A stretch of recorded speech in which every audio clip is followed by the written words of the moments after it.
Hello, everybody, and welcome to another edition of AM Sports Talk with ZP. It's Wednesday, February 15th. I'm your host, Zan Piarli, and joining me today is a very special guest from the region. He's a region rat, Sam Beishuizen of thehoosier.com. Sam, welcome aboard. I'm so happy to be here. I wish I was in the region, but I'm happy to be a very special guest. Yeah, you are a very special guest. You know why? Why am I very special? Because you were at my first ever media availability here at Indiana University. Which was field hockey. Field hockey. Yes. The whole gang. The whole gang. Shouts out Amanda Janney. Amanda Janney, Kate Barber, Noel Ruta, Nick SID Wright. Nick Reed. Is it Wright or Reed? I thought it was Reed. I thought it was Reith or Reith. I thought you just said Reith. Oh, no, I don't know. Reith. Who knows, honestly.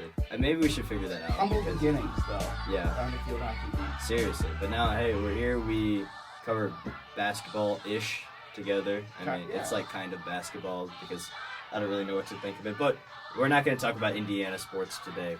We are going to talk about baseball. It is baseball season. I'm wearing a baseball tee. My girlfriend got this for me for Valentine's Day.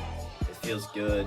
Good for you for wearing that immediately without washing it. Yeah, which apparently that's a thing. Yeah, no, you're supposed to. I was told specifically, I just got a new Formula One hat, which I'm wearing right now, and a shirt, and my girlfriend said, are you going to wash it? Why would I wash it? It's new. But I've been told you have to wash it. Yeah. So you might get like a disease or something. I hope not. I trust her from wherever she bought it that this comes diseaseless. But first, tell the people a little bit about yourself, Sam, where you come from, what you do here at Indiana University. Oh, sure, yeah. I wasn't expecting that. Yeah. I am Sam Beishuizen. I am from Crown Point, Indiana. I'm a very proud region rat. Go Bulldogs. I'm a big Bulldog fan. Pretty decent golfer, I think. Big Chance the Rapper fan as well. Big Chance the Rapper fan. I'm a senior here at Indiana University. It made sense to go to your state school. I'm studying at the Kelley School of Business, which everybody just groans whenever I say that. Like, oh, look at you. Like, whatever. I'm graduating from there in like 2 months, which is 3 months, whatever it is, in May. That's weird. Work at thehoosier.com, part of the Rivals Network. We're doing that since July 1st. And we're just there. I cover mostly football, a lot of basketball, a lot of baseball, everything, basically. Literally everything. If it's got Indiana on the front, I'll be there covering it. And the thing is about this guy is that he doesn't have to cover all these things, but he just wants to. No, I don't get paid No. to like cover women's basketball or baseball or anything. I just get paid to cover football and basketball. But like I can't not show up. Exactly. You've already built up this reputation for yourself, so you kind of have to go out there and just do it. I'm a huge brand guy. Yeah. I gotta keep the brand Build your going. brand. Very much like you. Yeah, well, thank you. And that's what they teach you at the Kelley School, building your brand. They actually do. Yeah. Good for them. MLB. Sam is from Crown Point, Indiana, which is in the region right outside Chicago, northwest Indiana. Sam is a big Cubs fan, and this past year, his beloved Cubs won the World Series for the first time in 108 years.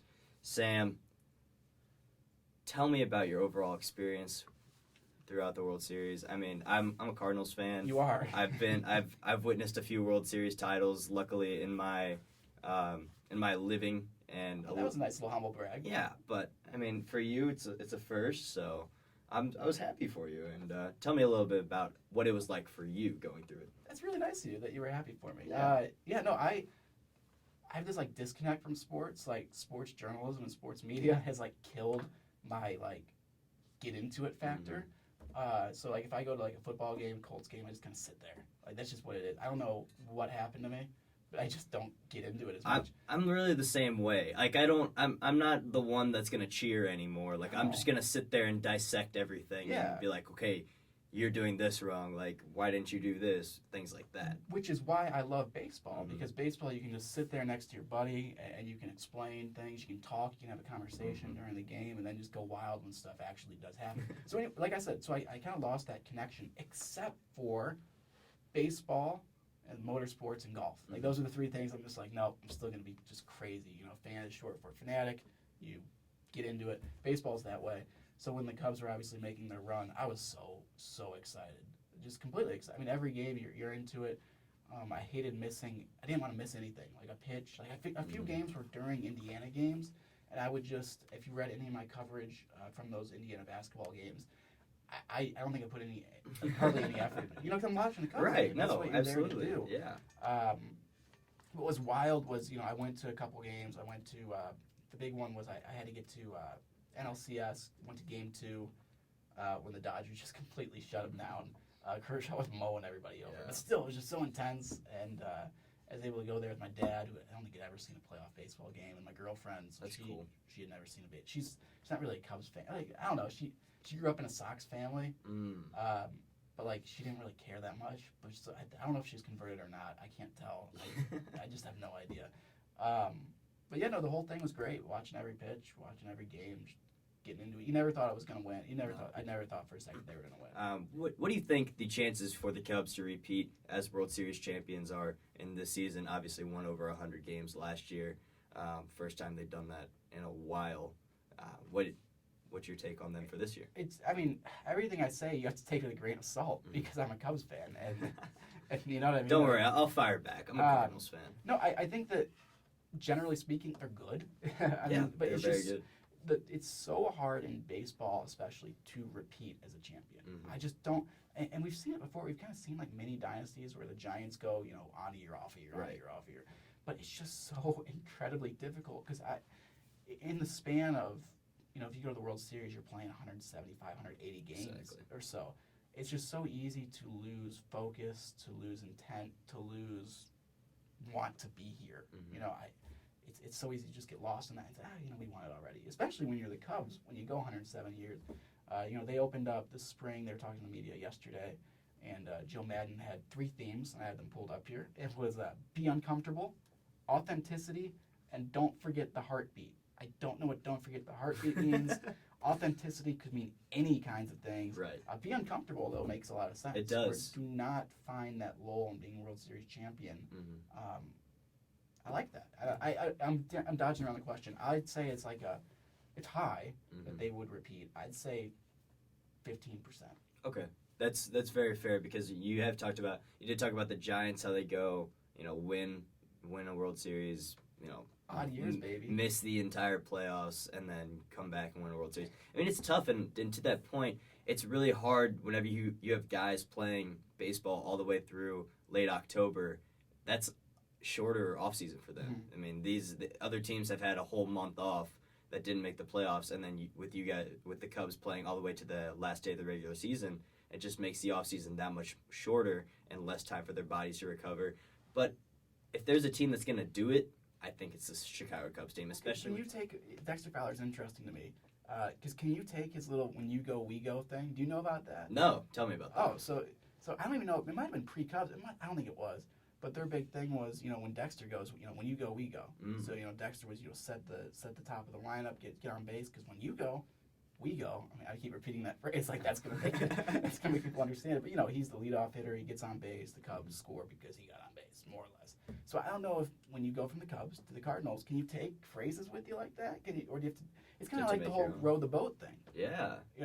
PJ Fleck's taking it to Minnesota though. I think that's weird. I don't like that. No, just like say it's branding. It's like, are you going to recreate your brand? I don't like that. I don't like that you take it. And so I want to be very interested to see if the Cardinals start saying, when you go, we go. I mean, we had T-shirts, Cubs T-shirts that said that, and it'd just be weird because I'm sure there's going to be a few guys, because there's always those guys wearing like Derek Lee Cubs jerseys at Wrigley. Right. I mean, you can't wear a Dexter Fowler when you go, we go shirt to Wrigley anymore.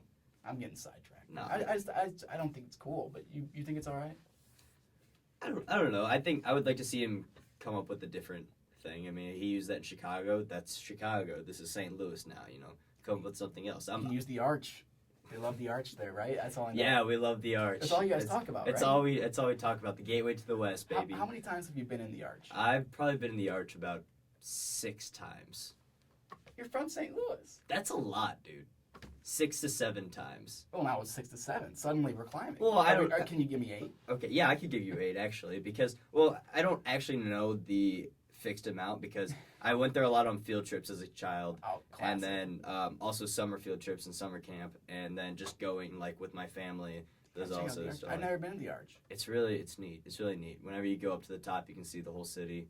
And the thing I hate the most about it is actually going up in it, because you sit in these little pods, and there's like 6 chairs in the pods, and like you're going up the arch, which is It's arch. curved. It's Right. curved. Right. So you're It's an arch. so you go up, and it's like slowly you go like you kind of like teeter totter up it, and it's kind of scary I'm sure because it's like I don't know if I feel safe, but like it's just the way you have to go because I mean you're going up a curve, and it's really it's fascinating how they're able to fit a little tiny elevator that goes up to it, but the technology that you St. Louisans have, man. I'm amazed by it. yeah. I'm sorry, I'm not trying to sidetrack you. This No. podcast is going everywhere. No, it's great. I love it. This is what it's meant to be. Also, I want to talk about the Cubs winning 100 games last year, They did. and then possibly repeating. But we're seeing a modern dynasty in the making in UConn women's basketball. Oh wow, what a change up! Where are we? You pulled this out of They nowhere. just went 100-0. Yeah, they did. How hard is that to do? I mean, you and I both watch a lot of college basketball, Yeah, we and do. especially up close and personal, and we see the things that teams have to go through and struggle. Just that team was able to go 100-0 and win. I'm pretty sure they've won like 3 national championships Yes, in that span. I believe so. It's ridiculous. Like how does a team do that? And my big thing is, if you're some of those girls, you can't be getting up for the next game. Right. And I think a lot of it must have to do with, we're so good that we don't have to scout for, like, I don't know who they play regularly. Let's say they had to play, Ball State. They don't scout Ball State. No. Like, they don't even bother. They don't even just, go practice. They can focus a lot on themselves and getting themselves ready for the WNBA or Europe or whatever. But then when they do have, like, okay, let's say we play Maryland, who's pretty good. They probably spend like a whole week game planning for Maryland because it's like, we don't have to worry about Ball State. Let's beat them by being good. That's amazing to me. They did come close to losing to Maryland. Maryland was within 6 or 8 of them. Yeah, they've had a couple close ones. But they're just so recently. good. Yeah, I mean, and to win number 100, they beat South Carolina, who's number 6 in the nation, and they beat them by 11. And that's legit. Yeah. My biggest fear is that just talking from wanting Indiana's program to grow, because I do like what Terry Morin is doing. Mm-hmm. My biggest fear is that Indiana sneaks into the NCAA because they're right on the teeter-totter right now. They're there. The worst thing that could happen to them is if they're like an 8 or 9 seed and they win their first game against like a comparable, pretty good team. That's exactly what happened last year. And then lose by 7. The MLB is looking into placing a runner on second base to start the inning in extra innings. I don't like that at all because it's not traditional to the game, and also it makes the game entirely different whenever you put a runner on second base to start. It's an automatic double. That puts the pitcher in a bad situation because it's not his fault that runner's on second base. The pitcher, his job, he knows what his job is. His job is to go there and get 3 outs. But whenever he comes up at the beginning of the inning, there's already a guy on second base. I think that gets in his head a little bit. And, I mean, yeah, we'll see a lot more runs being scored. But at the same time, I don't like it. I don't think it's pure. Yeah, it's definitely not pure. I mean, if they talked about, correct me if I'm wrong, but right now this is going to be a minor league deal. Yeah, I'm not sure where. It's not going to be in the MLB. Right. It's just being proposed. Right. It's being talked They're about. They're gonna mess around, I think, with it in the minor leagues. Mm. I get it in the minor leagues. I'm cool with it. Yeah. Because that's supposed to be for development. Exactly. You want to get families that come in there in and out, Mm-hmm. relatively quickly. But yeah, it's just not baseball. Mm-hmm. It's not baseball. It's not fair to anybody. I mean, especially because if you do make it that long, your audience that is in the stadium, they're pumped. Like, they're excited. They're ready to go. They everybody's on edge. I get that maybe on TV it's not the best look when you're on hour 4.5 Right. of Mets Brewers in June. You know what I mean? Yeah. Like, okay, like we get it. Let's stop. Yeah. We want to do other things. But I just don't. I know I'm completely with you. I just don't. Especially because would that run be earned or unearned? It has to be unearned. I don't. It would be dumb. weird. And think about this, Sam. I know that the Cubs were able to come back in the 10th inning of Game 7, but what if they put a guy on second base to start that? And then the Indians come back and there's a guy on second base. It's like, well, you're already, it's there. There's a guy there. You can't let him score. Right, infield single, just barely gets out of the infield. Mm-hmm. Slow roller, and that's a run. Like, even if you put a guy on second base, leadoff batter bunts him over to third. You always would. Yeah. That'd be the every time rule. Yeah, exactly. And then you got a guy on third with 1 out. There's a very high percentage that he's Can your scoring. next guy get out of the infield? I bet he can. Yeah. And that's not. That's every single game would go that way. Well, Sam, we're about out of time. Thanks for joining me. Really appreciate it, man. I jokingly made fun of your podcast the other day. Yeah. I think it was during a basketball. I sent you a thing like, "Oh, your podcast is trash." Yeah, it was right after a basketball game. Because I really wanted to be on your podcast, and I'm glad I'm here. Well, good. Tell the people where they can follow you on Twitter, read your work, and whatnot. Yeah, go to thehoosier.com or indiana.rivals.com. Just go to thehoosier.com. Find my name on there and search it on Twitter. I'm not even going to bother saying it. You just find it. Find it. It's the same thing as Sam_by7. Yeah. Thehoosier.com will tell you the spell. I'll put a little graphic on the video telling you. You're so good at it. I got you covered. Don't worry. Sam, thanks for coming. Region Rat himself.